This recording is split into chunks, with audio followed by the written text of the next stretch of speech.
తెలంగాణలో నూతన ration card కోసం మీరు దరఖాస్తు చేసుకున్నారా? అయితే ఈ రోజే వెరిఫికేషన్ చేసుకోండి అసలు మీ పేరు లిస్టులో ఉందో లేదో. ఎందుకంటే రేవంత్ సర్కార్ నూతన రేషన్ కార్డు దరఖాస్తుదారులందరికీ కూడా ఒక గుడ్ న్యూస్ చెప్పినటువంటి ఒక విషయం అయితే కనిపిస్తోంది. ఎందుకంటే సుమారుగా 2,03,000 మందికి పైగా నూతన రేషన్ కార్డులు మంజూరైనట్లుగా సాక్షాత్తు రాష్ట్ర ప్రభుత్వమే వెల్లడించినటువంటి పరిస్థితి. సుమారుగా 4 దఫాల ప్రక్రియలో సుమారుగా 2,03,000 మందికి పైగా ఈ యొక్క నూతన రేషన్ కార్డులు మంజూరు చేసినటువంటి సందర్భం కూడా కనిపిస్తోంది. సో ఓ రకంగా చెప్పాలంటే నూతన రేషన్ కార్డుదారులు ఎవరైతే ఎప్పుడైతే అప్లై చేసుకున్నారో ప్రజాపాలన అంటూ కూడా కొన్ని దరఖాస్తులు వాళ్ళు దరఖాస్తులు పెట్టుకున్నారో కొంతమంది అనర్హులుగా గుర్తించి వాళ్ళని పక్కన పెట్టడం జరిగింది. అర్హులకి మాత్రమే ఇవ్వడం కూడా జరిగింది. సో ఈ అర్హుల్లో సుమారుగా 2,03,000 మంది అర్హుల జాబితాని లిస్టులు ఫైనలైజ్ చేసింది. రేపో మాపో అతి కొద్ది రోజుల్లోనే 2-3 రోజుల్లోనే కావచ్చు, 6 రోజులు కావచ్చు, ఖచ్చితంగా మంత్రుల ద్వారాను లేకపోతే ఎమ్మెల్యేలు స్థానిక ఎమ్మెల్సీల ద్వారాను ఈ యొక్క పంపిణీ కార్యక్రమానికి కూడా రేవంత్ సర్కార్ ప్రభుత్వం సిద్ధంగా ఉన్నట్లుగా కూడా తెలుస్తోంది. దీనికి సంబంధించి ఒక పూర్తి స్థాయి విశ్లేషణ అయితే మీకు ఇచ్చే ప్రయత్నం చేస్తాను. నూతన రేషన్ కార్డు దరఖాస్తుదారులకు రేవంత్ సర్కార్ గుడ్ న్యూస్ చెప్పింది. 2,03,000 మందికి కొత్త రేషన్ కార్డులు మంజూరు చేస్తూ నిర్ణయం తీసుకుంది. త్వరలోనే మంత్రులు ఎమ్మెల్యేల ద్వారా పంపిణీ చేసేందుకు రంగం సిద్ధం చేస్తోంది. 4 విడతలుగా చేపట్టిన దరఖాస్తుల స్వీకరణ ప్రక్రియలో 2 లక్షలకు పైగా కొత్త రేషన్ కార్డులు మంజూరు చేశారు. తాజా రేషన్ కార్డుల మంజూరుతో రాష్ట్ర వ్యాప్తంగా మొత్తం 91,98,438 రేషన్ కార్డులు ఉన్నట్లుగా తేలుతోంది. మరోవైపు రాష్ట్ర వ్యాప్తంగా రేషన్ పొందే లబ్ధిదారుల సంఖ్య కూడా 3,11,00,000 మందికి చేరుకున్నట్లుగా కూడా తెలుస్తోంది. తెలంగాణ కొత్త రేషన్ కార్డులపై రేవంత్ సర్కార్ కీలక నిర్ణయం తీసుకుంది. రాష్ట్రంలో రేషన్ లబ్ధిదారుల సంఖ్య గణనీయంగా పెరిగింది. దీంతో లబ్ధిదారుల సంఖ్య 3 కోట్లను దాటింది. కొత్త రేషన్ కార్డుల మంజూరుతో పాటు ఇప్పటికే ఉన్న కార్డుల్లో కుటుంబ సభ్యుల పేర్లను చేర్చడం ద్వారా మే నెలాఖరు నాటికి మొత్తం లబ్ధిదారుల సంఖ్య 3,11,28,920కి చేరుకున్నట్లుగా సివిల్ సప్లై శాఖ అధికారులు వెల్లడించారు. ఈ ఏడాది జనవరి 26న రాష్ట్రంలో కొత్త రేషన్ కార్డుల మంజూరు ప్రక్రియ ప్రారంభమైంది. ఇదే సమయంలో పాత కార్డుల్లో కొత్త పేర్ల నమోదు కూడా పౌర సరఫరాల శాఖ అవకాశం కూడా కల్పించింది. దీనికి అనుగుణంగా మీ సేవా కేంద్రాలతో పాటు కులగణన సర్వే ద్వారా పెద్ద సంఖ్యలో దరఖాస్తులు కూడా వచ్చి చేరాయి. అందిన దరఖాస్తులను పరిశీలించిన అధికారులు జనవరి 26, ఫిబ్రవరి 28, ఏప్రిల్ 24, మే 23 తేదీల్లో ఇలా 4 విడతల్లో కొత్తగా 2,03,156 రేషన్ కార్డులు మంజూరు చేశారు.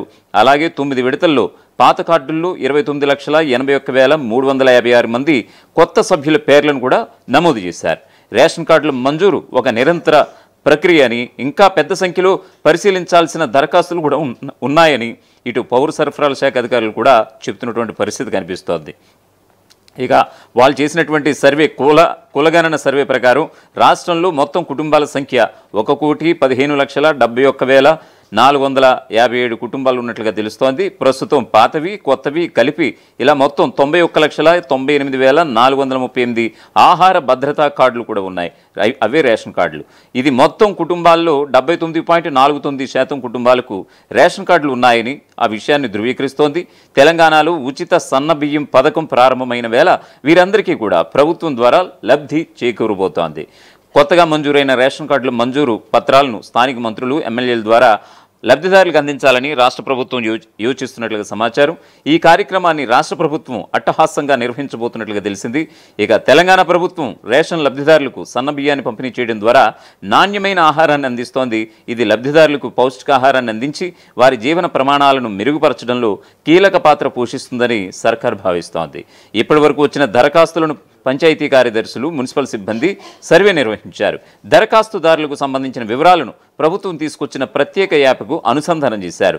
ఈ యాప్లో దరఖాస్తుదారుడి పేరు ఎంట్రీ చేయగానే వారి వివరాలు అన్నీ ఆ యాప్లో అయితే కనిపిస్తాయి.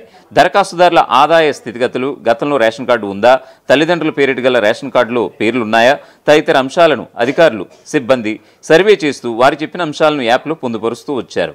వర్షాకాలం సీజన్ నేపథ్యంలో జూన్, జూలై, ఆగస్టు కోటాకు సంబంధించిన రేషన్ను పంపిణీ కూడా జరుగుతూ వస్తోంది. ఈ నెలాఖరు వరకు 3 నెలలకు సరిపడా రేషన్ తీసుకోవచ్చని కూడా ఇటు రాష్ట్ర సివిల్ సప్లై అధికారులు కూడా తేల్చినటువంటి సందర్భం కూడా మనం చూస్తాం.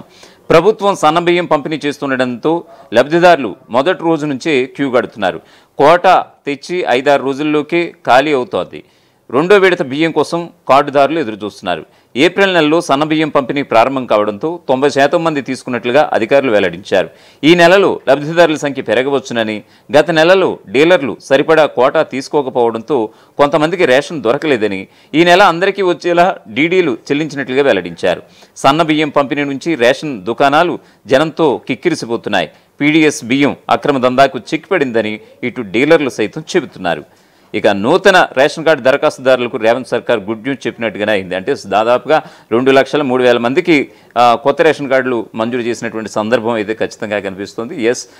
చాలామంది సుమారుగా లక్షల్లో దరఖాస్తులు వచ్చాయి. సో దాన్ని స్క్రూటినీ చేస్తూ 2,03,000 మందికి నూతన దరఖాస్తుదారులకి గుడ్ న్యూస్ చెప్పినట్టుగా రేవంత్ సర్కార్ సిద్ధపడ్డట్లుగా సమాచారం. రేపు మాపో ఎమ్మెల్యేలు, స్థానిక ప్రజాప్రతినిధుల ఆధ్వర్యంలో కూడా ఎవరైతే ఈ యొక్క రేషన్ కార్డు పొందారో వాళ్ళందరికీ కూడా ఈ మంజూరు పత్రాలను కూడా, ప్రొసీడింగ్ లెటర్స్ మంజూరు పత్రాలను కూడా అందిస్తారని కూడా రాష్ట్ర ప్రభుత్వం యోచించే పనులు ఉన్నట్లుగా కూడా తెలుస్తోంది.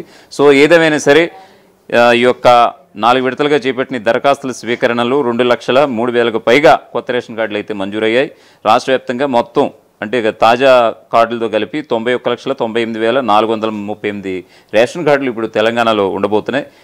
ఖచ్చితంగా సన్నబియ్యం ఎప్పుడైతే ఇవ్వడం ప్రారంభించారో రేవంత్ రెడ్డి సర్కార్, ఖచ్చితంగా ఈ యొక్క రేషన్ కార్డు వైపు చాలామంది దృష్టి సారించారు, చాలామంది అప్లై చేసుకున్నారు. సో ఈ క్రమంలో చాలామందికి ఎవరైతే లబ్ధి పొందారో వాళ్ళందరికీ కూడా ఇది ఒక గుడ్ న్యూస్గా చెప్పుకోవచ్చు. ఇది ప్రపంచంలో ఏ మూల ఏ క్షణం ఏం జరుగుతుందో వేగంగా తెలుసుకోవడానికి తొలి వెలుగు వాట్సాప్ ఛానల్ని ఫాలో చేయండి.